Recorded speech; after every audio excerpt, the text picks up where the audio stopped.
What's up, everyone? Welcome to the video.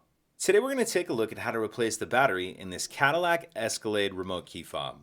This particular key fob is actually for the Escalade V's. You can see that logo right there, but it will be the exact same on the non-V Escalades as well.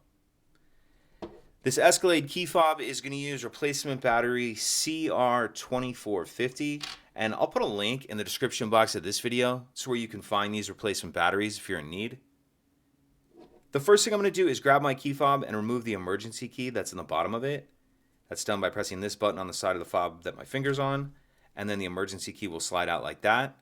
Now if we hold the key fob with the buttons facing down and we take a look at the bottom of it, you can see there's this little notch right here. What I'm going to do is take my key and just push it straight in that notch, and then it's going to pop this back cover up. So push it straight in that notch, and as you can see, pops that back cover up. Go ahead and pull that cover off. Then if we lift up this little gray rubber piece here, then we can see our battery right here.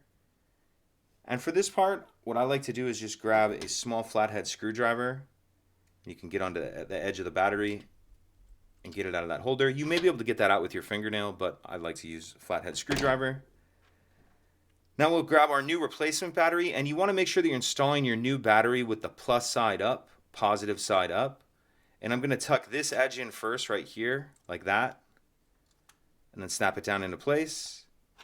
Let that gray rubber piece go back into place, and then we'll put our back cover on. And taking a look at this back cover, this part right here, you can see there's that tab. That's what I'm going to slide in first. So slide that tab in first like that, and then snap the cover down.